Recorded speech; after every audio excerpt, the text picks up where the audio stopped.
Dan mintalah sungguh-sungguh syurga Allah Ta'ala. Hidup dunia kita nak Allah redha, hidup akhirat kita nak syurga Allah.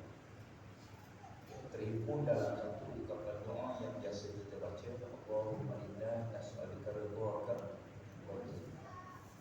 Ya Allah, aku mohon redha di dunia, nak redha Allah Ta'ala, dan syurga Allah Ta'ala di akhirat.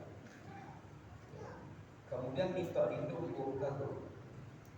Wa'a'udzu bika min sakhatika, kita minta lindung daripada kemurkaan Allah. Allah murka ni lagi kita bimbang. Kadang-kadang kalau Allah murka, Allah marah, dia zahirkan kemarahan dia, kita tahu. Yang paling takut sekali istidraj. Istidraj ni Tuhan tak benci, tapi dia tak tunjuk kebencian. Lalu kita sangka Allah sayang pada kita, sebenarnya Allah benci. Cuma Tuhan ni dia tak tunjuk kebencian, tak tunjuk kemarahan. Kita minta lindung kepada kemurkaan Allah Ta'ala di dunia dan azab neraka Allah di akhirat. Bila Allah Ta'ala lahirkan kita ke dunia, jumlah kita ketiga. Sekali ayat kita baca menjadi tanggungjawab kita dalam perjuangan Islam, dalam kerangka yang besar. Allah Ta'ala kuntum khairu ummah ukhrijat lin-nas ta'muruna bil ma'ruf wa tanhauna 'anil munkar wa tu'minuna billah walau amana ahlul kitabi lakana minhumul mu'minun wa aktsaruhum fasiqun.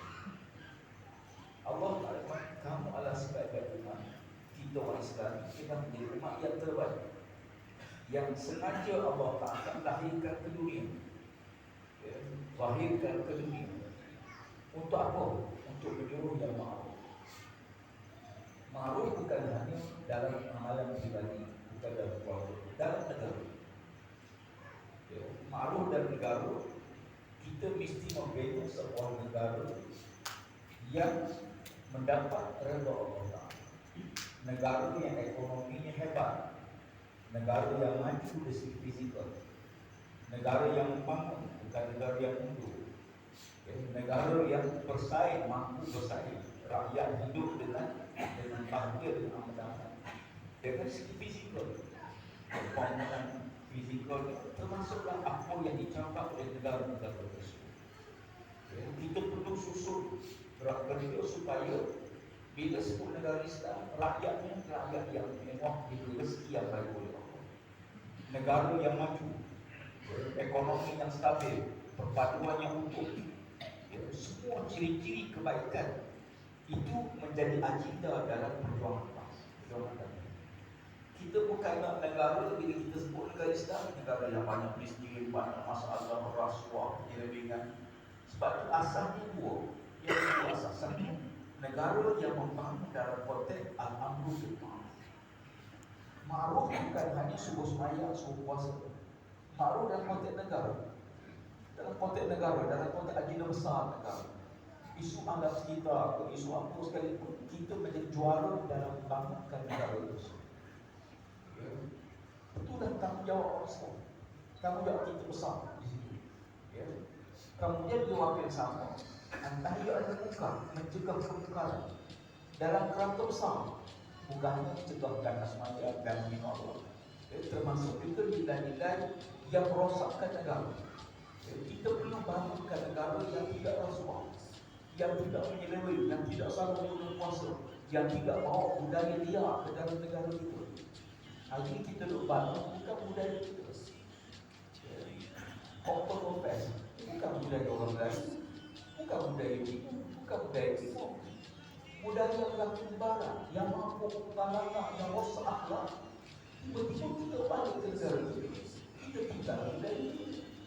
Tapi kita bukan menentang orang kafir yang minum arak, dia minum pil, dia harap bayar.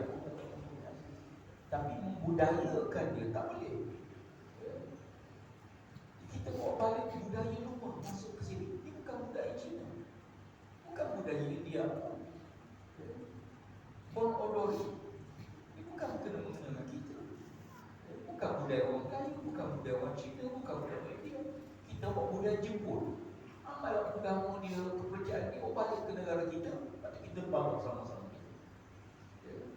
Jadi mencegah yang bukan dalam konteks negara ialah bukan hanya tidak rasuah. Hari ini punya teruk dunia, punya teruk. Bila tak rasuah tu kita rasa hebat. Kan? InsyaAllah lah Kelantan, negeri kita menang, kita menang. Allah tak rasuah. Kita rasa kalau tak rasuah tu hebat negara. Mana pun dia, maknanya kebanyakan negara rasuah. Bila kita tak rasuah, hebat. Padahal tak rasuah, tak ada kita. Apa nak bangga tak rasuah? Memang kita dilarang rasuah. Contoh bangga dah, saya semayang 5 waktu saya semalam. Sungguh tak 2 rakaat saya semayang, cukup-cukup 2 rakaat, tak bangga. Memang kewajipan kita. Sekarang negara tak rasuah jadi bangga. Sebab tu bila kita tengok ranking negara yang paling rendah rasuah, negara mana?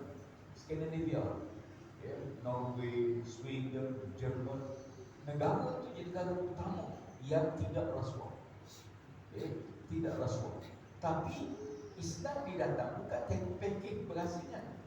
Dia syumul, dia lengkap. Di antara ciri kesempurnaan Islam ialah syumuliyah. Ciri pertama Rabbani. Rabbani. Islam ini bersifat Rabbaniyah, bukan Rahbaniyah. Islam bukan rahim. Islam bukan rahim. Orang yang paling baik dalam Islam kalau duduk sikit dalam masjid tak boleh negara, bukan. Tapi Rabbani maksud Islam seluruh sistemnya bersumber daripada Allah Subhanahu Wa Taala. Punca hukum daripada Allah, punca peraturan daripada Allah, punca sistem daripada Allah. Itu sifat Rabbani. Yang kedua, syumuliyah, lengkap. Islam agama yang sempurna. Sempurna dia. Dia sempurna dan dia menyempurnakan. Kamil mutakamil. Dia itu sempurna. Tapi dengan sempurnanya dia menyempurnakan yang lain. Umpama orang nak sembahyang, kena sempurna wudu. Tak sempurna wudu, tak sempurna sembahyang, tak sempurna. Maka dia kena sempurnakan wudu tu, barulah boleh menyempurnakan sembahyang. Itu sifat Islam. Barat mungkin kita tengok, oh rasuah dia rendah, tapi syirik pada Allah, kufur pada Allah, maksiat pada Allah. Itu apa makna kalau negara untuk rasuah tapi kufur pada Allah, syirik pada Allah? Baik. Sebab itu Islam bukan nak rakyat yang baik. Islam bukan nak negara yang baik. Islam nak negara yang soleh, rakyat yang soleh. Soleh bukan makna baik. Soleh makna tepat dengan apa yang dikendaki oleh Allah. Ramai kaki tangan kerajaan, kaki tangan pejabat-pejabat aku kerja. Datang pukul 6.30, pukul 8 sampai dia pejabat balik pukul 5, pukul 6 tak kerja bagus, tapi tak semayang. Tak semayang. Bagus kerja, dapat anugerah, pencapaian cemerlang dalam kaki tangan, tapi tak semayang, durhaka pada Allah Ta'ala. Sebahagian wanita, mungkin laki-laki dia dah aurat. Jadi oleh kerana itu, nak membentuk masyarakat itu kena ada nilai yang betul. Nilai mencegah itu bukan hanya sekadar mencegah jangan zina, jangan minum, jangan judi, tapi dalam konteks sebuah negara. Nak cegah apa yang kita nak cegah dalam negara tersebut. Satu hari saya kebetulan nak kawan-kawan pergi ke UK, naik kereta daripada saya sana pergi ke Manchester. Sahabat saya bawa, dia bawa kereta dia, kita dah tidur situ. Dia bawa kereta. Tengah berjalan, tiba-tiba kereta polis potong, dia pasang, ambil saya letak atas bonet kereta dia. Dia pun pasang lampu, kita pun tepi. Dia polis duduk dalam kereta. Dia polis duduk dalam kereta, kita turun. Kawan saya driver ni keluar, masuk dalam kereta polis.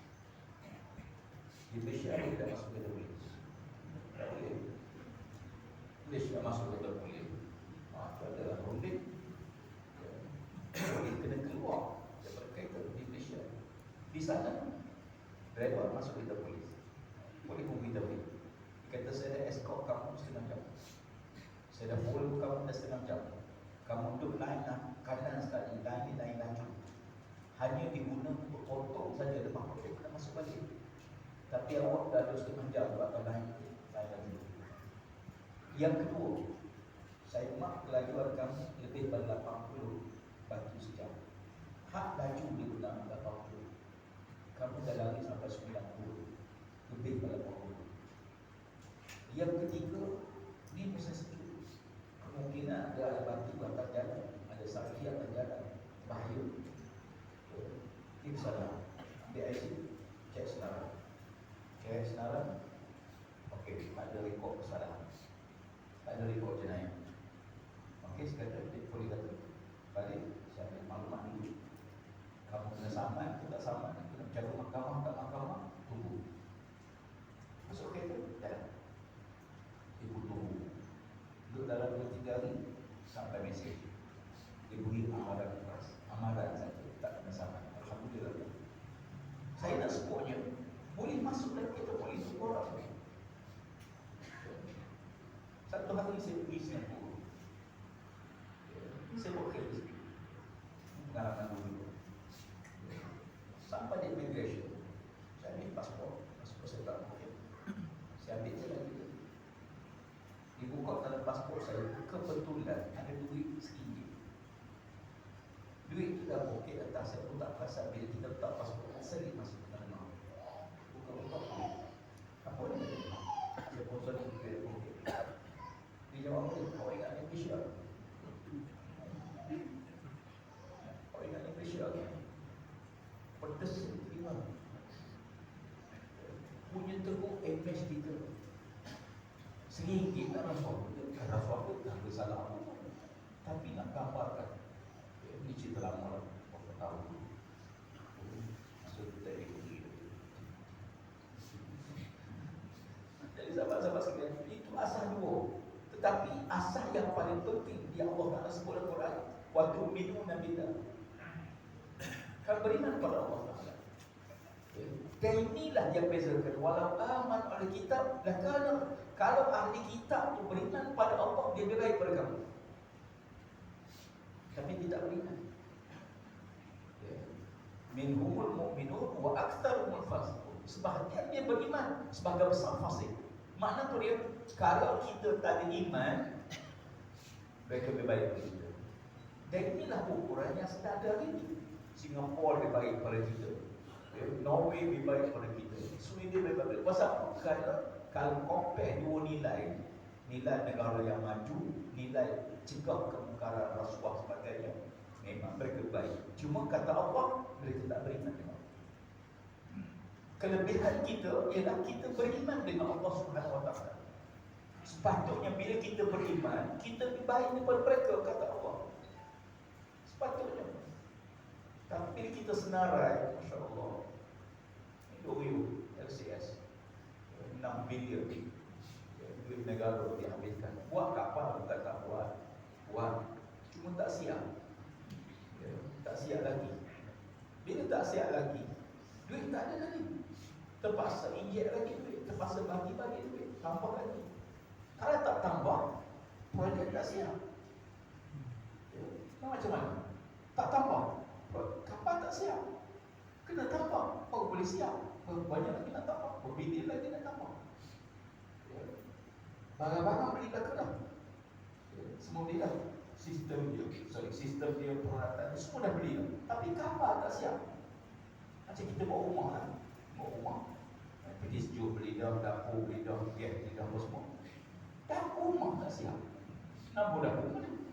Nampak gas tu. Jadi begini suasana yang ada. Sebab tu perlunya Islam menang. Dan kita perlu mempersiapkan, melekatkan diri kita untuk berada di situ. Walaupun kita bukan nak sangat. Kata Umar Khattab, Sayyidina Umar Khattab, ya Allah, ya Allah, Engkau telah bebankan aku dengan beban yang berat dunia. Tolong jangan tambah beban aku di akhirat. Ya Allah, tolong jangan tambah beban aku di akhirat. Berat dunia ni cukup lah. Pasal apa? Kerana jawapan bukan benda yang kita pakai untuk berebut. Kerana takdir itu berat sangat. Berat pergi ke rumah pesan. Jangan lantik anak aku jadi khalifah sebab aku cukurlah rumah seorang depan Allah Subhanahu Wa Taala. Walaupun sahabat-sahabat tengok anak Sayyidina Abdullah bin Umar layak sangat berbanding orang lain. Hebat amalannya, hebat ketakwaannya pada Allah. Banyak hadis. Tapi Umar kata cukuplah rumah seorang. Dan ada anak-anak Umar Al-Khattab dibebankan dengan badan tersebut. Jadi sahabat-sahabat sekalian, walaupun kekosongan kena isi. Kekosongan kena isi. Dan Islam mesti mengisi kekosongan tersebut. Kalau tak diisi, orang fasik akan isi. Bila diisi orang fasik, kita tak boleh bincang soal masalah Rasulullah asal. Kerana iza usida al-amru ila ghairi man ahlihi, kata susah. Bila sesuatu jawatan dia pergi kepada orang tak layak, itulah kehancuran. Jadi dalam wakil begini, maka kita umat Islam mesti berusaha untuk menjadi yang terbaik, bawa agenda yang terbaik. Kita tahu bahawa bukan mudah, dan kita pengalaman gerakan-gerakan Islam yang lain di Algeria, baik di Tunisia, baik di Turki, hatta di Indonesia dan sebagainya, nak mengangkat kepimpinan Islam duduk di atas tu menyebabkan musuh tidak akan diam diri. Ini berlaku pada gerakan Islam. Ini berlaku di FAS di Algeria, ini berlaku di termasuk di Mesir. Menang Mursi menang dengan sistem demokrasi. Walaupun sistem demokrasi menang dengan betul, maka tidak akan diizin untuk gerakan Islam menerajui kerajaan. Pasal apa? Kenapa mereka sangat takut? Kalau kita boleh cuba sistem kapitalis, tak ada kena mengena dengan kita negara Islam. Kita boleh cuba sistem sosialis buat negara kita. Kita boleh cuba. Kenapa kita tak nak cuba sistem Islam? Kenapa takut dengan sistem Islam? Apa yang menakutkan mereka dengan Islam? Saya sehari ini ada buat dengan wartawan Cina. Dia tanya saya, dia kata, kenapa bila faham tutup kedai judi, tutup ni? Jadi menakutkan orang bukan Islam. Orang bukan Islam dia tak berpah, tapi bila tengok pah ni, tutup kedai judi, tutup kedai rock, apa semua. Kemudian banyak tak boleh, itu tak boleh, ini tak boleh. Jadi kami orang bukan Islam ni rasa tak boleh bagi peluang pada PAS memerintah negara. Saya sebut pada dia, saya kata kita nak bawa negara ni ke mana? Pemimpin mesti tahu hala tuju ke mana kita nak bawa negara kita. Rakyat kita nak bawa ke mana? Kita hanya melaksanakan agenda yang Allah perintah. Saya beritahu dia, bila benda tu benda mungkar dari Islam, benda yang maksud benda mungkar, maka benda tu benda tak baik. Kerana Allah Ta'ala tidak mungkin dilarang benda yang baik untuk manusia. Tak mungkin Allah larang. Bila Allah kata tak baik, al-fahsyah atau al-munkar, memang itu tak sesuai, tak elok untuk manusia. Dan bila Allah kata benda tu halal, mesti dia baik sesuai untuk manusia.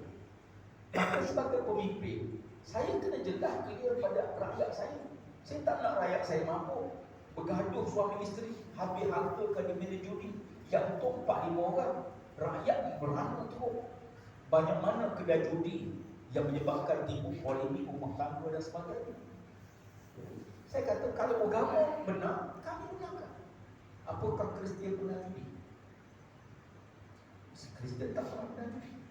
Buddha, jadi Buddha tak pernah judi. Semua agama tak pernah judi.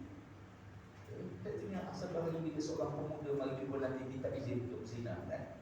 Kita dengar hadis. Ya Rasulullah izinkan aku berzina. Mari jumpa Nabi, bukan jumpa bersyukur, jumpa Rasulullah. Dia tak izin berzina. Ya Rasulullah izinkan aku berzina. Orang macam ni ada.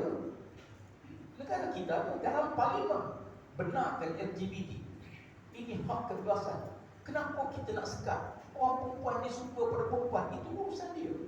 Jantan urusan dia. Kenapa kita sekat? Saya kebetulan baru pergi ke Holland, Belanda. Pasangan Malaysia menikah di sana. Jantan kahwin. Dia kata ini hak kebebasan peribadi. Bukan merosakkan negara, bukan tipu hara negara, tidak mengancam keselamatan negara. Dia suka sama jantan sama juta. Kenapa kita tak boleh punya teruk bapak masuk air? Cara berfikir yang punah. Punahnya cara berfikir dia. Ya. Jadi bila saya sebut cakap, bila benda tu benda tak baik, agama tak ada benar kan? Budaya pun bukan budaya, kecuali budaya dibenarkan, kita tak apa. Cuma dia kata kami ini biasa begitu. Kita tak boleh biasa benda tak betul. Kalau tak ingat ada waktu Nabi SAW diutuskan oleh Allah Ta'ala, sama juga zaman Firaun. Abu Jahal ni menuduh Muhammad memecah belah masyarakat. Kan? Muhammad memecah belah masyarakat. Sebelum lahir Muhammad, Mekah ni okey. Tak pecah masyarakatnya. Minum sama-sama, mabuk sama-sama. Okey. Sebab berhala sama-sama. Datang Muhammad, tak boleh minum arak. Pecah masyarakat. Dulu waktu zaman jahiliyah kami sembah berhala semua. Datang Muhammad SAW, bagi dia beritahu tak boleh sembah berhala, syirik pada Allah. Masyarakat dia pecah. Kita tengok cara mereka berfikir. Sama juga Firaun. Firaun kata Musa ni kafir. Musa tu kafir. Musa menyesatkan Bani Israel. Musa ni menggunakan masyarakat kita. Cara berfikir. Sebab tu Islam datang ajak kita bahawa berpadu ke maju jaya ke apa ke, mesti akan landasan waktu bila menanggilah. Itu asal dia. Beriman tu asal dia. Bila nilai iman masuk dalam fikiran kita sebagai seorang beriman, kita nilai sesuatu berdasarkan iman, bukan berdasarkan emosi, bukan berdasarkan logik akal. Sekarang ni semua gerakan-gerakan dunia ni suruh menjurus ke arah pelajaran, rosak cara berfikir. Sekarang budak-budak muda dia kata pasal kok kerajaan tak benar. Ini kebebasan peribadi. Betul sekalian. Bila cara fikir punah, saya ingat bila pemuda di mari jumpa Nabi minta izin untuk berzina, Nabi betulkan cara fikir. Nabi betulkan cara fikir. Nabi tanya dia, suka tak kalau sekiranya adik perempuan kamu orang zina? Nabi, kamu suka? Tak suka ya Rasulullah. Suka tak kalau sekiranya isteri kamu orang zina dengan isteri kamu? Aku akan bunuh dia Rasulullah. Allah. Bagaimana kalau ibu kamu orang zina dengan dia? Akhirnya satu-satu Nabi tanya dia, semua dia tak setuju. Lalu kata Nabi, macam mana kau minta izin pada aku untuk izin kamu zina? Sebab wanita yang kamu zina tu sama ada isteri orang lain, anak orang lain, anak perempuan, ataupun isteri dia, ataupun mak dia. Itu dia. Dan Islam mengatur soal ini. Bukan tak boleh, nak kahwin, bertanggungjawab. Hari ini kahwin bawah umur jadi isu besar. Tapi eksploitasi budak-budak kecil diperdagangkan, dibuat, itu tak boleh. Kahwin tak boleh. Dia kata kalau kahwin bawah umur ni takut bercerai. Berapa ramai baru bercerai? Mak saya kahwin umur 13 tahun. 13 tahun kahwin. Dapat anak 10 orang, cucu 40, cicit kau. Masa tu yang penting ada tanggungjawab. Islam mengatakan tanggungjawab. Tanggungjawab siapa boleh? Tak kahwin sekarang isunya tanpa kahwin. Allah. Akhirnya zina jadi bahan mainan. Zina jadi bahan tuntunan. Allah Rabbi. Nabi kata kalau Allah panjang umur kamu akan tengok zina tepi-tepi jalan. Betul, hari ini orang zina tepi-tepi jalan. Atau pergi ke barat air, orang zina tepi jalannya. Orang itu gelap-gelap, jadi zina je. Zina je, biasa je. Bahkan pula-pula peranginan kita pun kadang-kadang tak ada selambur aja kan. Saya kebetulan buat kajian masa saya bidang patungan, kajian kesan patungan dakwah Islam. Saya buat saya pilih pula firman. Masa tu betul, tapi bila kita letak signboard dilarang pakai tas snorkeling, mereka patut supaya dia selancong. Dia patut, tapi dia tak ada larangan. Islam datang bukan nak sekat. Islam datang untuk membetulkan, bukan menyekat kehendak manusia, bukan menyekat tuntutan jiwa manusia, membetulkan tuntutan itu dengan kehidupan yang sebenar. Faqim wajhaka lid-din hanifan fitratallahi allati fatara an-nas 'alaiha la tabdila li khalqillah zalika ad-dinul qayyim walakin aktsarun nas la ya'lamun. Hadapkanlah wajah kamu, kata Allah. Faqim wajhaka lid-din hanifan, bin hanif. Hanif ni apa dia? Suci, murni, tidak ada syirik, tak ada riya, tak ada sombong, betul-betul menghadap pada Allah kerana Allah Subhanahu wa taala. Fitratallahi allati fatara an-nas 'alaiha. Acuan fitrah Allah yang telah Allah bentuk manusia di atas acuan dia. Sebab tu bila kita berada bab itu sekalian, bab ini dengan syarat mesti duduk secara jujur, ikhlas. Saya tanya orang Cina, saya tanya dia, kita yang kita larang, yang kita sekat ialah kerana menentukan rosak. Dia kata panggung wayang, pantang tutup panggung wayang. Apa salah panggung wayang? Panggung wayang, dulu kita tak berkoordinasi, kita hentikan mayur. Kenapa kita henti? Apa salah panggung wayang? Panggung wayang tu tak salah, yang salahnya dalam tu. Dipajang lampu untuk dalam gelap, campur lagi perempuan, filem pula filem merangsang nafsu. Akhirnya kau buat masalah. Cuba tengok, filem tu tak filem merangsang nafsu. Dulu buat jantan anak perempuan lagi kuat kat dekat, gelap pula. Memang menjuru ke arah tegang, pasal lampu tegang-tegang, tak ada pun. Macam di stadium. Islam tidak menyekat, tapi Islam membetulkan. Betulkan dengan fitrah manusia.